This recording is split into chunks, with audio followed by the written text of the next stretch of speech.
Welcome to the Home Builder Digital Marketing Podcast. Over 90% of today's home buyers start their buyer journey online. Here we talk with not only industry experts, but also your fellow home builder marketers to learn how you can succeed in our incredibly competitive digital world. And now, here are your hosts, Greg Bray and Kevin Weitzel. Hello, everybody, and welcome to today's episode of the Home Builder Digital Marketing Podcast. I'm Greg Bray with Blue Tangerine.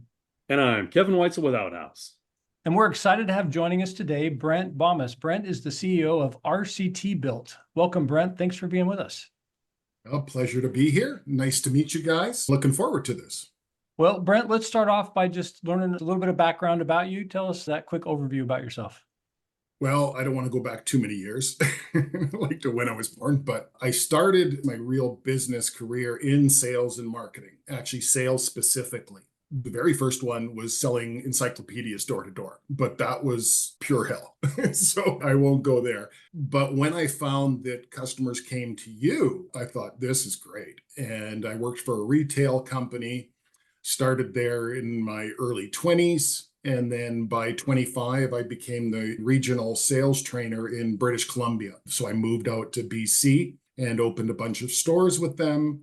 And then I decided early on to get out of the retail space and get into real estate because I had friends in real estate. So my first job was selling new homes. Then I moved into management, but from the very early get-go, loved tools that made my job easier and allowed me to kind of leverage my abilities. So I got into real estate as a licensed realtor and picked a space where I was dealing with banks and lenders on going into struggling projects.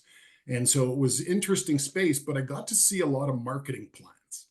And what I found is most didn't have them. So, that's the first thing I'd ask is, can I see your marketing plan? Sometimes it was a paragraph. It was like, just build it and they will come kind of philosophy. So I learned from that point the importance of a marketing plan and a marketing strategy and the difference between fundamental marketing and just promotional marketing. So I've enjoyed working in my own company, but then went over to a large builder in Western Canada. They asked me to come aboard. And then I kind of went through the ranks, became their first director of digital marketing for the company, and then ran one of their business units. We had a lot of success, but we had some divergent ideas on digital transformation. Bottom line is it's their company, and that's fine. And so I went out on my own again because I just saw that there was this digital transformation is coming hard and fast. This industry is very slow to adopt new technologies and adapt to the changing market. So my goal, audacious as it is to help with digital transformation, mainly with upper executives. So they can understand, they don't have to know all the details, but they do have to know some of the fundamentals. So that's kind of it in a nutshell. Before we take a deeper dive into that, Brent, let's go into one of my favorite parts of this is to find out some personal factoid about you that has nothing to do with family, work, or the home building industry. What do we got? Well, I'll make it a little bit personal. I have ADD. I mean, not a severe ADD, but I noticed it and I kind of self-diagnosed myself. And that's when the importance of tools really kicked in to understand that there's ways to leverage my ability to communicate and to follow up. So my first CRM, I just loved it. I was communicating to 100 people at a time, and they all commented it on how they liked the personal communication. So that was a big thing. And then I really started to study ecosystems. From there, I just kind of merged the two. So just kind of the symbiosis between digital ecosystems and natural ecosystems. That's a bit about me. Brent, give us just a quick highlight of your company, RCT Built, who you are trying to work with and the services you're trying to bring to them.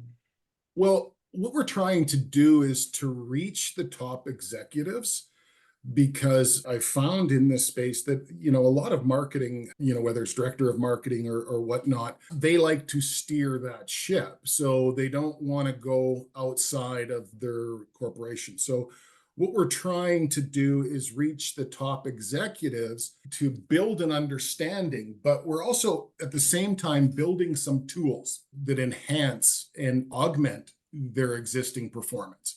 I think there's a fear out there of technology and the fact that, hey, we're going to be replaced by AI and all of these things. Well, I think the truth of it is that people are going to be replaced by those who are using AI.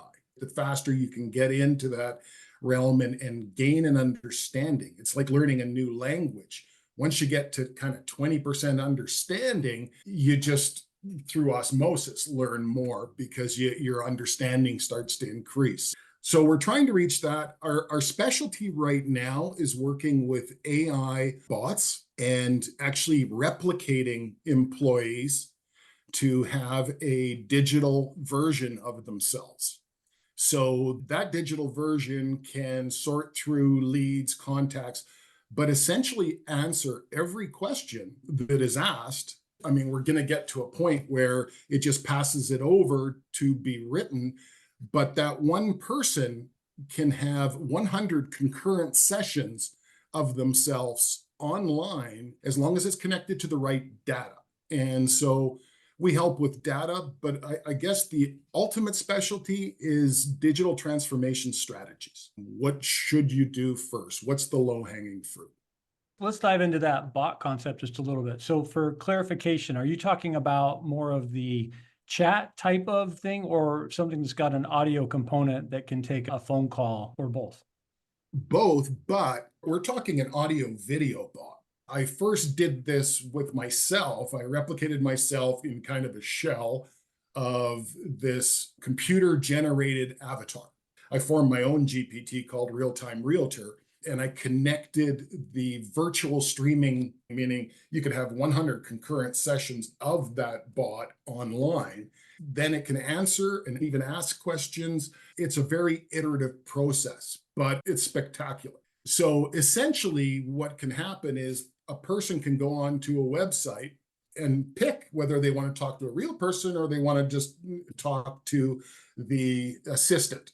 Now, the assistant is an AI person that is the replicant of the person who they'll actually end up speaking to, so that it actually already establishes that rapport part of it. The other thing is the bot will speak any language. I think it's a game changer in real estate and especially service, a number of things like that, where people want to talk to a character.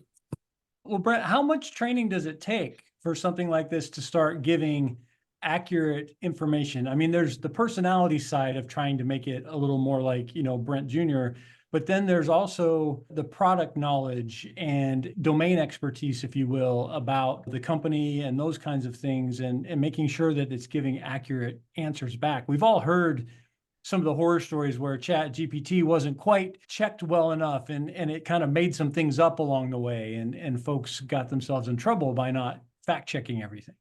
Yeah, it has a tendency to do that. There's a few processes. One is creating the persona. And then what data do you want the bot to speak on? I can download the entire building code and it'll just know it. And then it'll take the GPT and formulate that. So any question about the building code or service or anything else, but you very much do control the track in which it talks. And then you enter the instructions. But you never totally arrive. You can limit the bot to what it will talk about. And if it doesn't have the access to the data, then what it can do is just say, listen, I do not have access to that. Can I get someone to get back to you? It's a process that I've been playing with for a long time now. There's so much you can do. I asked my bot to tell me jokes. It told me jokes that I had never heard before. I'm laughing in the basement, and my wife comes down and says, "What are you doing?" And I says, "Well, I'm listening to jokes told by myself." And she just shook her head and went back upstairs. As she should have, Brent. That is the correct response. It does. It sounds crazy, Brent. But the whole point that I'm seeing is there's this fear of technology, which I think is predominantly had by executives. They think that you can just add tools to solve problems or hire people. But if those people don't really clearly understand your vision, I mean, what you really need to know is, what do you want for output? And, here's what this can do for you. So we need to start by doing an analysis of where people are in their current understanding of what's happening. In Canada here, there are a lot of government grants available to businesses so that this can be paid for. Actually, at least 90%. So the other thing we do is we look for money for them to pay for the services. And I think that's similar in the US as well. I can tell you firsthand that the government does not want to give me money to promote anything that I want to do. But that's a whole different subject, because some of the stuff I want to do, Brent, is crazy. But you bring up a solid point. So, because I'm under the belief that the high level executives, those C-suite and above executives, it's not that they are fearful of the technology. They're fearful of opening up the purse strings to pay for said technology because it affects their bottom line. Is that coming into play? And is this the way you're getting government grants, a way of negating that fear or that pushback?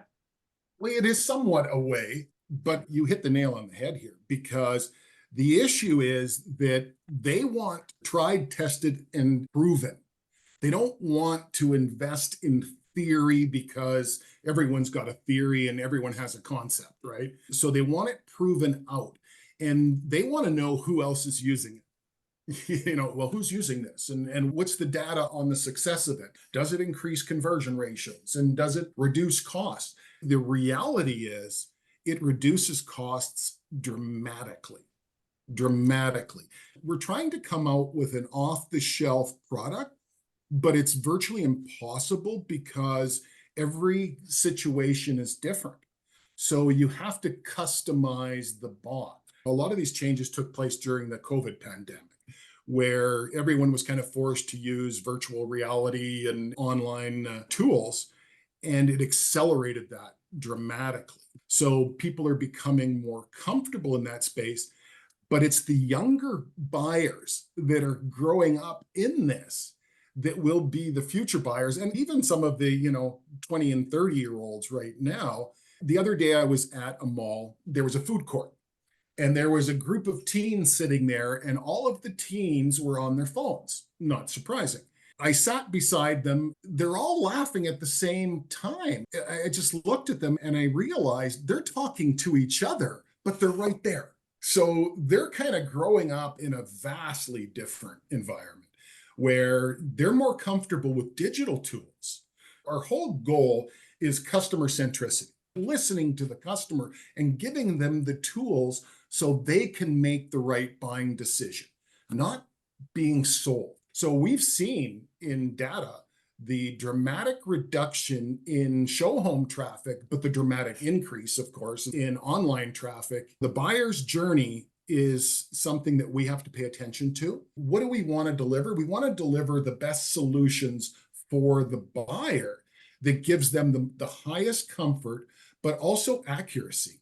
And AI bots can be really produced with high accuracy so that you have no glitches. Like if it does not know, it will not respond. But it's all in the programming. So I worked with a machine learning person over the last little while, and I learned a ton. I've been working on a AI concierge. It's the first thing that they greet when they come to the website. Then they have the choice of, not pursuing that or talking to the AI concierge. And the AI concierge can help them navigate the website. It can pinpoint all of the details, but it's also transcribing this at the same time and sending it directly to the CRM so that we have real-time business intelligence about those conversations so that we can understand more about the client. So Brent, thinking about technology like this, which is kind of brand new, and brand new is a little intimidating even for people who love technology, let alone those who are a little hesitant. What's a simpler way to kind of dip your toes in and learn more about some of these things without having to go in all deep into create the full avatar kind of system? Is there a simpler way to kind of start experimenting? Oh, there is. Yeah, I mean, even just with chat bots, messenger bots, there's a number of existing tools out there in the car industry that are very successful as well. The first point that we're trying to start at is education. We've been working internally on an introductory course to digital transformation so that people can understand the basics. People seem to say, okay, is there a tool that looks after this? Well, you got to first change the mindset to learn the skill set to use the tool set. It's not that there's this thing you can attach to your system that does everything without any input from yourself. And what ends up happening is people keep downloading tools that are disconnected to the rest of their data. Data is what you're trying to achieve. When you get into analytics, what AI is bringing is prescriptive analytics that are computer generated to say, it's no longer about numbers, it's about trend lines. And if you want to change your trend lines, you have to change your actions. I've been getting to speak to some builders, and builders do not want to come across as ill-informed. You just kind of establish this is a safe environment. Like, we're just trying to establish where you're at. It's like when you're in the mall, you are here. You first got to know where you are in order to get to where you want to go. We want to help them with determining where they're at, because I think a lot of people have a different perception of where they're at based on the feedback that they get around them. So let me play devil's advocate for a second, because I do 100% agree with your statement that AI won't take your job, but people utilizing AI will take your job. But do you feel, because I see this happening on a much more macro level and even at a micro level, with people being dumbed down? And let me explain my question before I go fully into it. With the onset of the smartphone, we have a whole generation of millennials. I'm not picking on millennials, I'm just choosing that group, that don't know how to read an actual map, that don't know how to memorize a phone number. When you were a kid, you had to know everybody's phone number. You had to be able to read a map to know where you were going if you were going to have to make a work trip from X to Y. So my question is that are we creating, with AI and with some of the other digital tools we have, a chasm of people that no longer know how to do and just know how to push the button to make something do it for them? That's a great question. It's a real question. It's everyone's real question. There's skills that are being lost. The ability to write in cursive. Cursive. Is gone.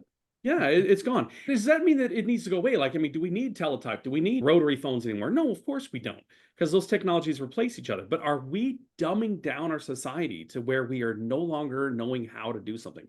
Take, for instance, a hammer. Yes, you could arguably say that going from a hammer to a pneumatic nail gun was night and day for the construction industry. You don't have one guy out there swinging and hitting, wearing out his arm. He can just go out there and bam, bam, bam, bam, bam, knock on an entire wall in a fraction of the time.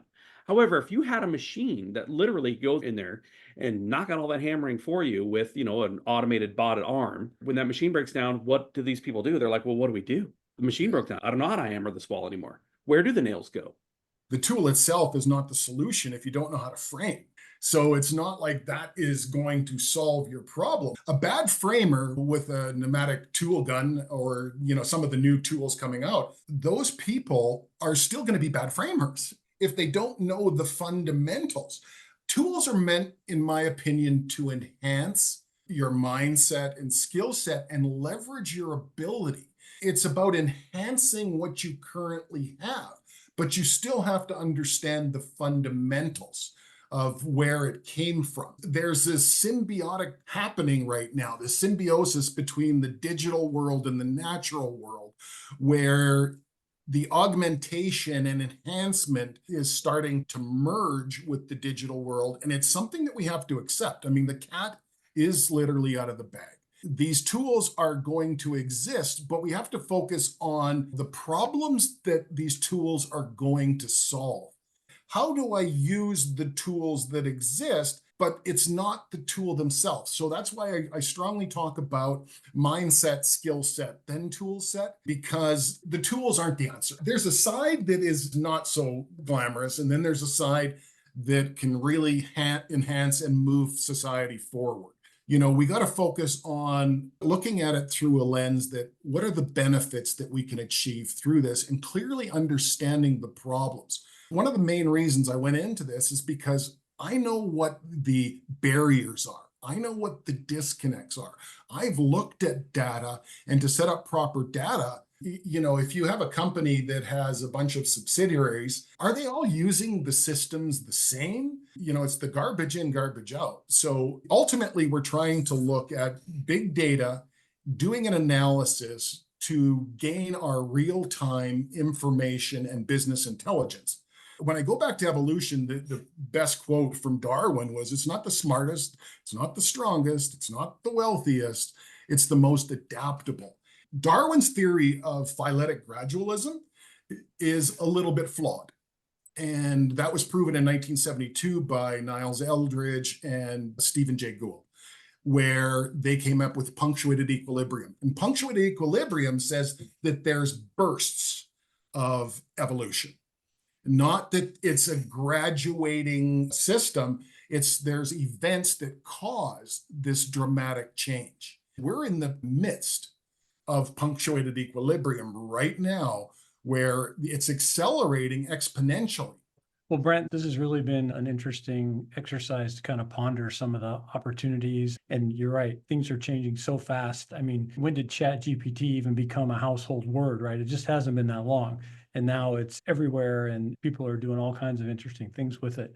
But we want to be respectful of your time and appreciate the things you've shared with us today. Can you give us, just as we wrap up, 2 quick pieces of insight on where somebody can go to just kind of become a little more comfortable with some of these AI concepts and to start maybe learning and educating themselves a little bit more? Well, I mean, online, of course, there's a lot of YouTube videos. There's a lot of great speakers, but there's also speakers that are saying this is the direction. So who do you trust in this day and age? You have to go back to the fundamentals and look at, how is this going to benefit me? What do I need to learn? You can tell someone, you only need to really understand 20% of this, and then it'll kind of take care of itself. Well, what 20% do I need to learn? Got to go to the fundamentals. We are going to start providing videos of digital transformation to help people understand. The biggest problem I see with the home building industry is all derived from the cycle times. So there's a correlation, strong correlation between the inception of an idea to the delivery of the product.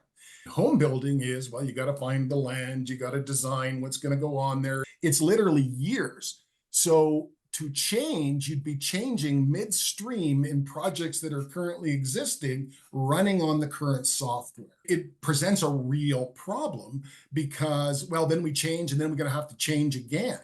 People have to start looking at change as not a one-time thing. It's constant and it's accelerated.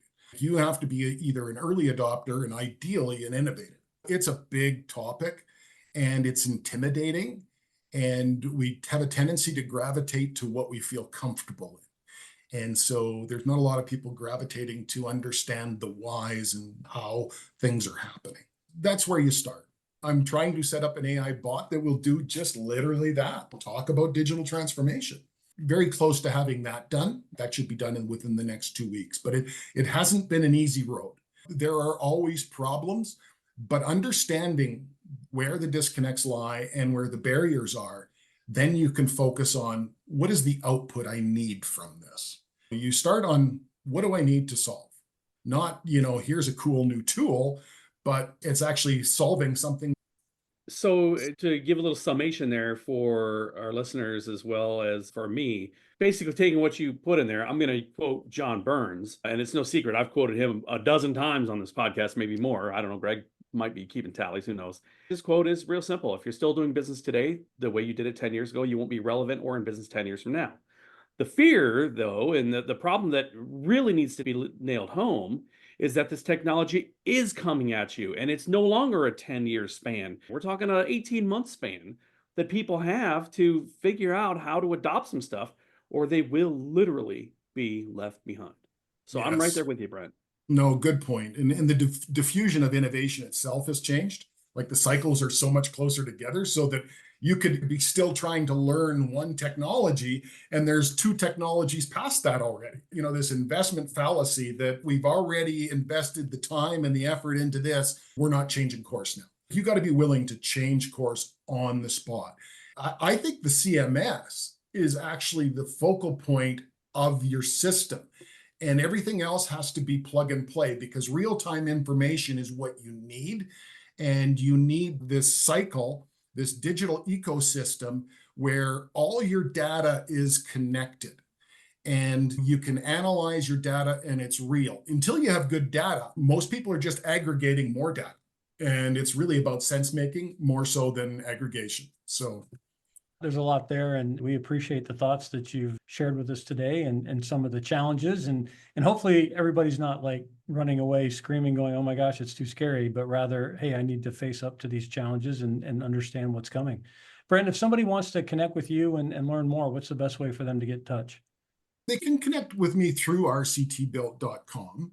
There's places to register, or LinkedIn is a good place. You know, I've made a lot of connections through LinkedIn and had some amazing discussions and found some really knowledgeable people. It's about being collaborative in this day and age, because there's just so much specialized knowledge and you can't possibly know it all. So you just have to talk to people that know more than you, and you have to have an ego that allows that. Well, thanks again, Brent, for sharing today. And thank you, everybody, for listening to the Home Builder Digital Marketing Podcast. I'm Greg Bray with Blue Tangerine. And I'm Kevin Weitzel Without a House. Thank you.